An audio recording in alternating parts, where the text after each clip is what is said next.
Amigos e amigas, hoje, 2 de setembro de 2025, em que a esquerda está comemorando o julgamento do ex-presidente Jair Bolsonaro e mais 7 réus por aquele suposto golpe do 8 de janeiro, e o Brasil está agitado. Vai levar algum tempo, mais de uma semana, ainda esse julgamento. Mas eu trago a vocês em vídeo uma derrota muito grande nesse mesmo dia, 2 de setembro, do governo, em que a bancada do União Brasil e do PP abandonam o governo federal. Inclusive, já disseram que alguns ministros, se não saírem do governo, serão mandados ou banidos do partido. Uma derrota imensa, e vai ter então a oposição muito mais ferrenha na Câmara dos Deputados daqui para frente, e com isso eles poderão aprovar quase tudo o que quiserem. Só nesses dois partidos são 109 deputados. Agora haverão 202 deputados da oposição. Mas também, enquanto está havendo aquele julgamento de Bolsonaro, uma comissão do Senado está ouvindo o ex-assessor, o Tagliaferro, ex-assessor do ministro Alexandre de Moraes, que traz várias denúncias, inclusive, dizendo que eram produzidas provas contra pessoas por ordem do ministro, e com isso ele está sendo desacreditado. E inclusive Flávio Bolsonaro já disse que esse material será enviado também à imprensa internacional, o que não vai ser nada bom para a nossa justiça, e principalmente ao ministro Alexandre de Moraes, que está sendo denunciado neste momento nesta comissão. E quanto à CPMI, que está do INSS, que está acontecendo, parece que já está surtindo efeito. Aquela fraude a pensionistas e aposentados do INSS. Já foram pedidos e identificados 20 pessoas acusadas nesse caso e pedida a sua prisão preventiva, sendo que até agora ninguém havia sido preso ainda. Também nós temos uma denúncia do Marcel Van Hatten ao Lindenberg Farias, que, segundo diz ele, é o X9, ou informante dos deputados. Ele é líder do PT e levava todas as informações a ministro do Supremo Tribunal Federal, e inclusive alguns casos entrando com ação. A situação dele não é nada boa, principalmente a seus pares, e ele já está sendo mal visto, inclusive nas reuniões de liderança. Mas vamos aí a essa decisão do União Brasil e PP se desligando do governo. Luizinho, Pedro Lucas, a nossa amiga Tereza Cristina. Comunicado de Federação União Progressista. Informamos a todos os detentores de mandato que devem renunciar a qualquer função que ocupem no governo federal. Em caso de descumprimento, se a permanência persistir, serão adotadas punições disciplinares previstas no Estatuto. Esta decisão representa um gesto de clareza e de coerência. É isso que o povo brasileiro e eleitores exigem dos seus representantes. Brasília, 2 de setembro de 2025. Muito bem.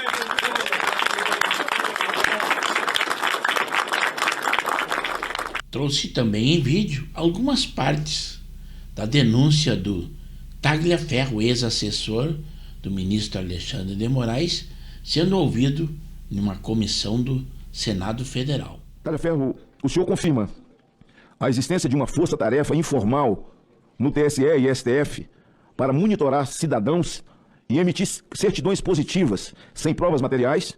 Se sim, pode apresentar atas, ordens escritas ou mensagens, WhatsApp, audiências de custódia que autorizaram legalmente essa estrutura? Essa é a minha primeira pergunta. Senhor senador Magno Malta, obrigado pela pergunta. O senhor tem acompanhado eu já há um bom tempo. Nossa conversa não se iniciou aqui hoje, nessa sessão do Senado. A gente já vem conversando há muito tempo. Como tenho falado com demais parlamentares, tanto da Câmara quanto do Senado, confirmo sim que, de fato, não só no sentido das certidões feitas com relação ao 8 de janeiro, mas em todo o trabalho, no período eleitoral, houve-se não um monitoramento, mas sim um direcionamento determinado por Alexandre de Moraes, ministro do Supremo Tribunal Federal e, à época, presidente do Tribunal Superior Eleitoral, onde ele enviava a mim e a outras pessoas vídeos, publicações em redes sociais, nomes, para que nós fizéssemos um levantamento e, até então, confeccionássemos um relatório, no qual esse relatório seria encaminhado para Tribunal Superior Eleitoral, em seu gabinete, ou no Supremo Tribunal Federal, para o seu gabinete de lá, para que ele, via STF ou via TSE, o que naquele momento ele achava que era o melhor, porque é uma observação muito importante, muitas coisas acabavam saindo pelo Tribunal Superior Eleitoral, visto a menor burocracia, uma vez que Alexandre de Moraes era o presidente. Então, muitas vezes, isso era escolhido por ele. Quando não possível, ou quando é não tão urgente, ou com uma maior necessidade de como eu vou explicar, um trabalho mais elaborado, de uma participação de uma Polícia Federal ou de outros órgãos, era encaminhado pelo Supremo Tribunal Federal, e lá sim ele fazia toda essa maracutaia judicial que todos aí estão vendo e todos já sabem. Enquanto isso, está acontecendo o julgamento do ex-presidente Jair Bolsonaro e mais 7 réus sobre o suposto golpe. A defesa vai tentar desqualificar a delação premiada do coronel Mauro Cid, uma vez que ele mudou a versão várias vezes. E agora, com isso, também descredibilizar o ministro Alexandre de Moraes, que, segundo a denúncia, ele formalizava provas de uma maneira fraudulenta ou montava acusações. E ele é o relator desse julgamento, inclusive vítima. Mais uma bagagem que a defesa vai usar com certeza.